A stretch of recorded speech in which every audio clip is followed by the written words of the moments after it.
Здравствуйте! В эфире информационная передача «Амшикшара». И сегодня в выпуске.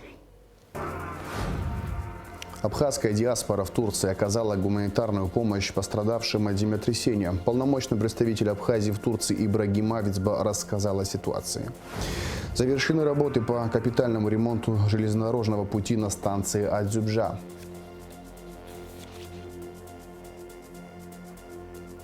Культурно-благотворительный фонд «Ашана» объявляет сбор средств для 16-летнего Анри Аргун с диагнозом ДЦП.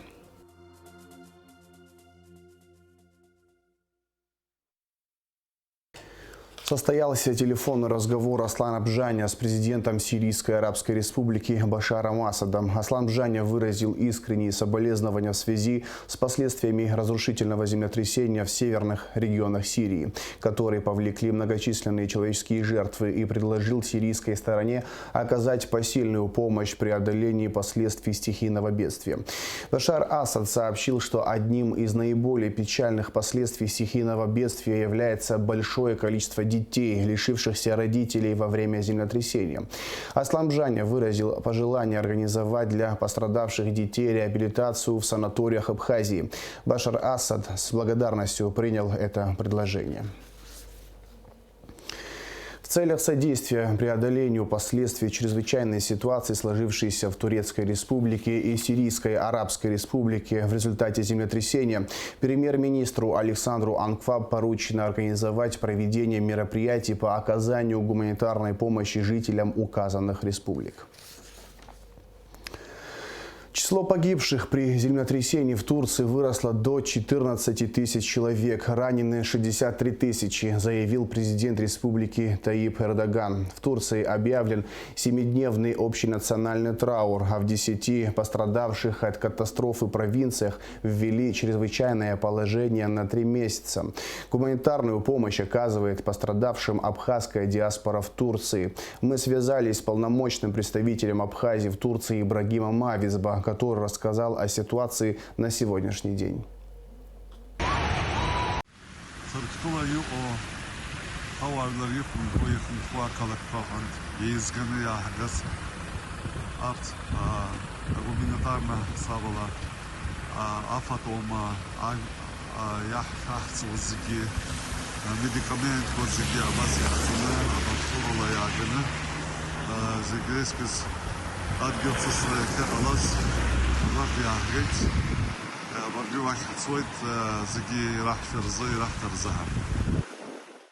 İlk girdiğimiz yer 3. kat.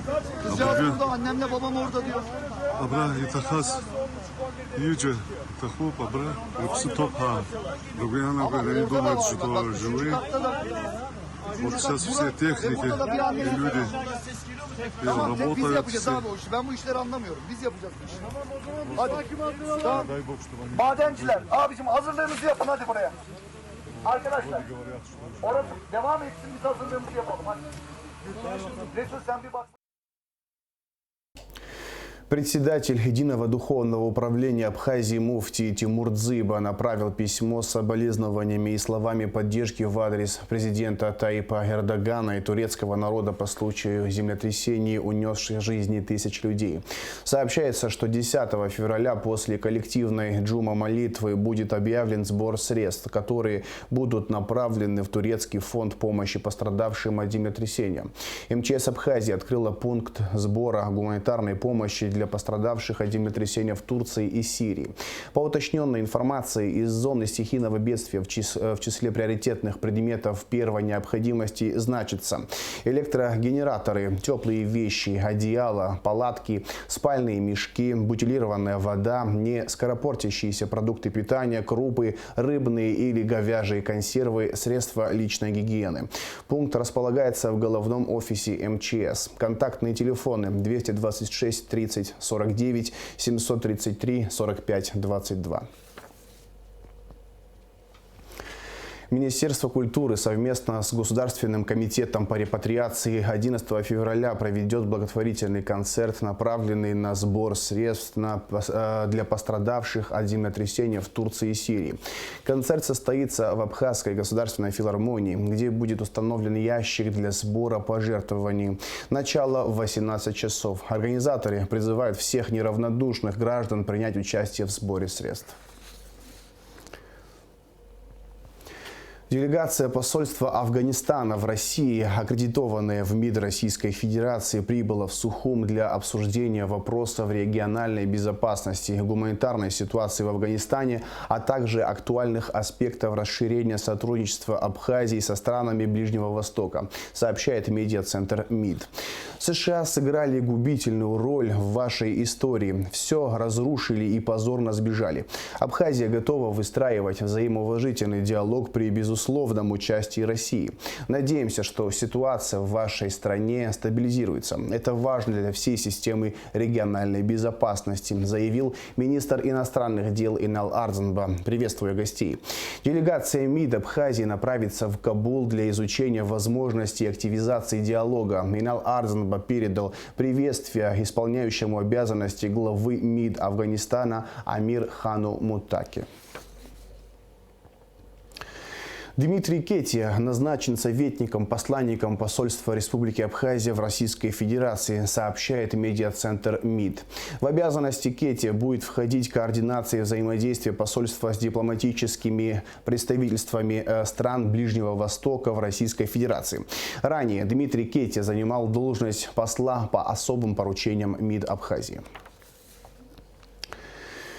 В результате проведенных мероприятий по выявлению и пресечению незаконной добычи криптовалюты в Гагарском районе 8 февраля сотрудниками Пицунского отдела милиции и общественной безопасности УВД по Гагарскому району совместно с районным отделом службы госбезопасности были обнаружены две фермы по добыче криптовалюты. В селе Псахара у гражданина Пабба Виталия Андреевича изъято 5 аппаратов.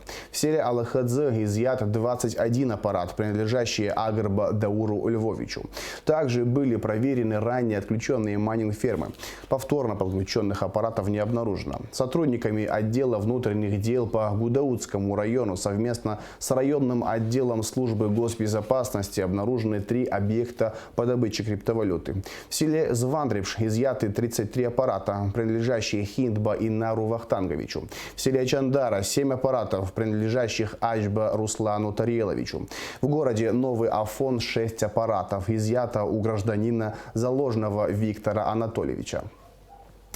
Также были проверены ранее отключенные майнинговые фермы. Повторно подключенных аппаратов не обнаружено. В Сухумском районе сотрудниками ОВД были проверены ранее отключенные майнинг-фермы. Повторно подключенных аппаратов не обнаружено.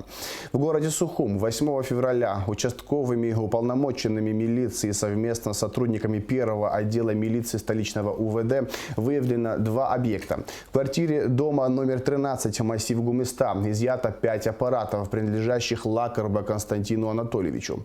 По улице Эшба в помещении здания 164Б обнаружены аппараты для добычи криптовалют в количестве 40 единиц. На объект были приглашены специалисты Департамента по техническому и энергонадзору Госстандарта Абхазии. Данная майнинг-ферма принадлежит Свейба Арноу Гариковичу. Ранее 7 февраля было изъято 6 аппаратов в жилом помещении по улице Гумистинская у гражданина Жиба Тимура Рубеновича. Также при осмотре помещения по улице Аргун обнаружено и изъято 3 майнинг-аппарата, принадлежащие Карбанову Сергею Александровичу. 3 аппарата, принадлежащие Чкотуа Роману Шатаевичу, были изъяты из домовладения по улице Убыхская в городе Сухум. В Гулрыбском районе сотрудниками ОВД по Гулрыбскому району были проверены ранее отключенные майнинг-фермы. Повторно подключенных аппаратов не обнаружено. Сотрудниками отдела внутренних дел по Ачимчирскому району совместно со службой госбезопасности, представителями районной администрации РУП Черноморэнерго и Госстандарта Абхазии 8 февраля обнаружены 2 майнинг-фермы. В городе Ачимчира из подсобного помещения гаража, принадлежащего Гончару Владимиру Анатольевичу, изъято 9 аппаратов. Также 9 аппаратов были изъяты из частного домовладения у гражданина Якубоглы Энрика Мусрадиновича в городе Гал сотрудниками ОВД по Галскому району. Совместно с сотрудниками прокуратуры Галского района и Галского филиала Черноморэнерго были обнаружены и изъяты 3 аппарата, принадлежащие Гелашвили Торнике Шатаевичу. Также были осуществлены выезды для проверки различных объектов и организаций с завышенной потребляемостью электроэнергии. Факты добычи криптовалют не выявлены. Напоминаем, что МВД действует горячая линия. Всех, кому известно о незаконной деятельности майнинг-объектов, просим обращаться на телефон доверия 920 20 95, WhatsApp, Telegram, Messenger, Instagram или Facebook. Служба государственной безопасности совместно с МВД проводит комплекс оперативно-розыскных мероприятий, направленных на проверку информации о возможной угрозе диверсии в отношении объектов жизнедеятельности и энергоинфраструктуры республики, сообщает пресс-служба СГБ. Завершены работы по капитальному ремонту ЖД-пути на станции Дзюбжа. На данном участке была произведена сплошная замена рельса, шпальной решетки общей протяженностью 300 метров. Подробности в репортаже Сарии Кварацхели.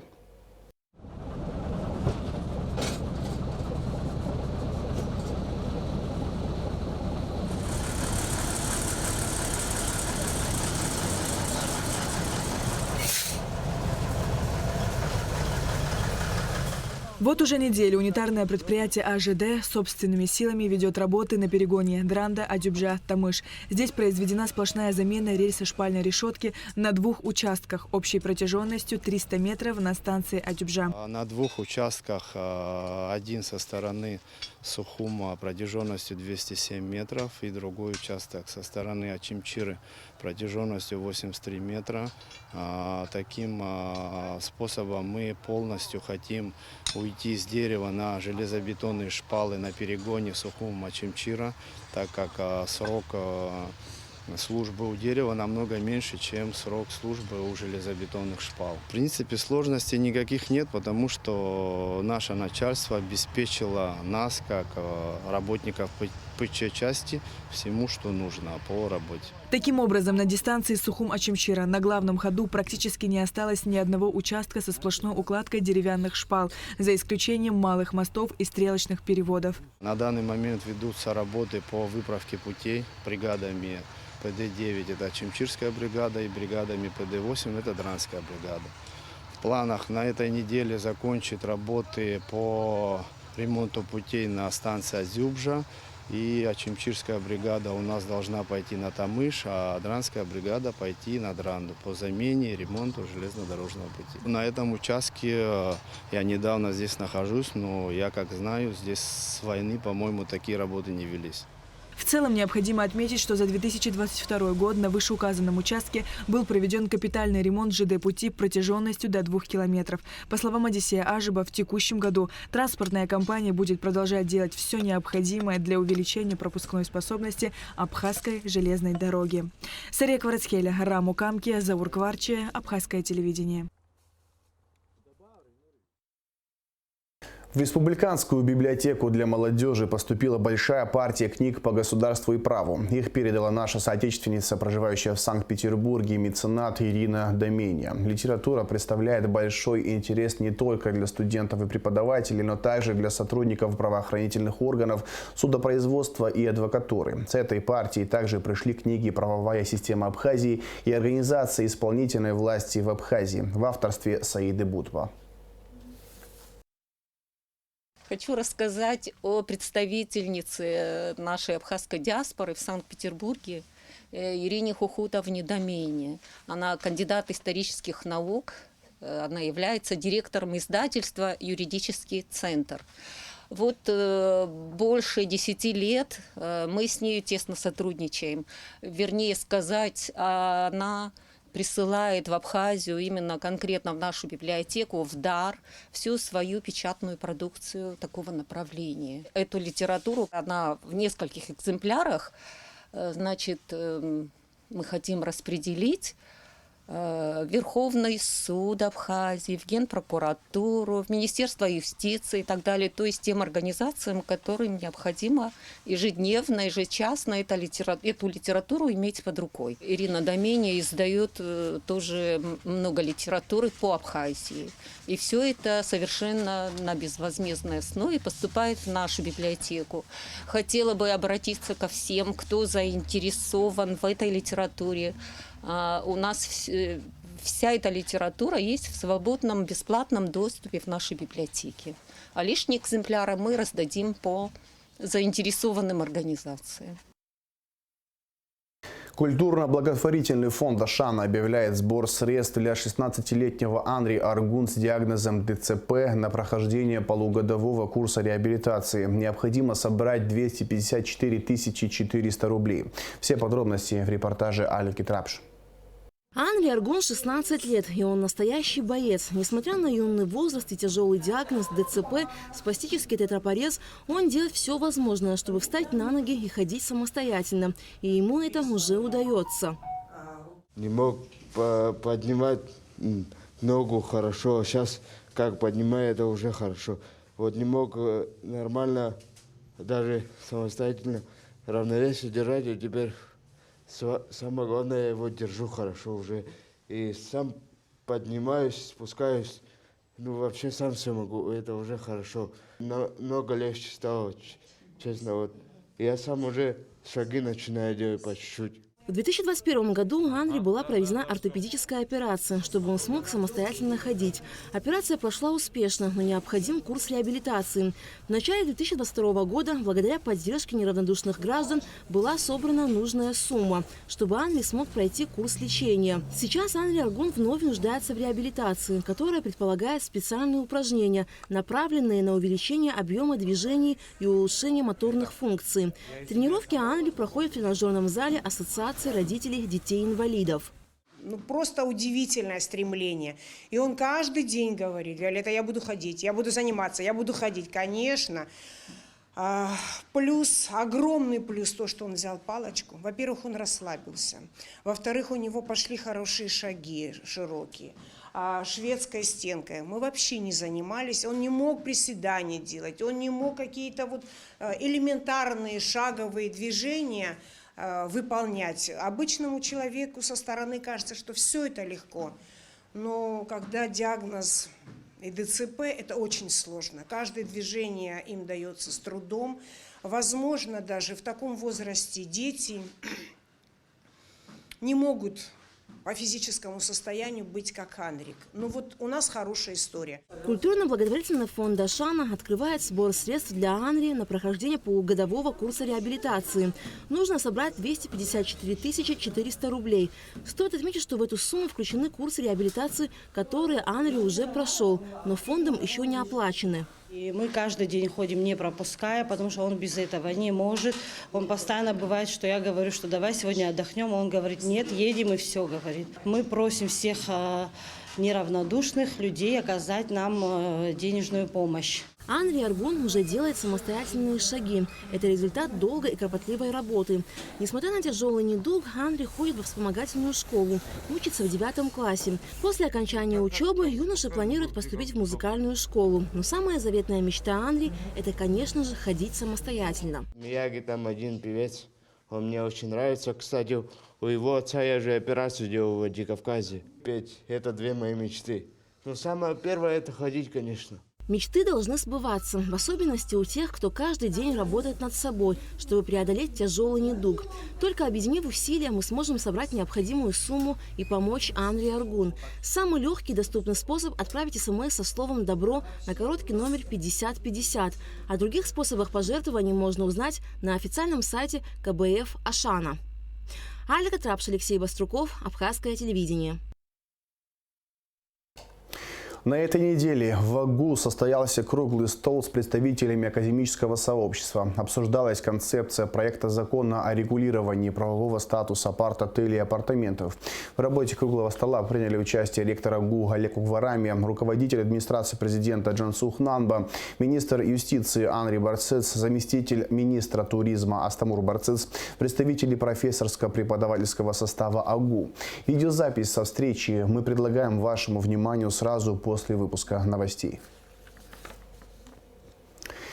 И в завершении выпуска расскажем о погоде. По сообщению гидрометцентра, в пятницу 10 февраля на территории Абхазии ночью и утром возможен дождь со снегом. Температура воздуха ночью 0,5, днем 4-9 градусов. Температура морской воды плюс 9 градусов тепла.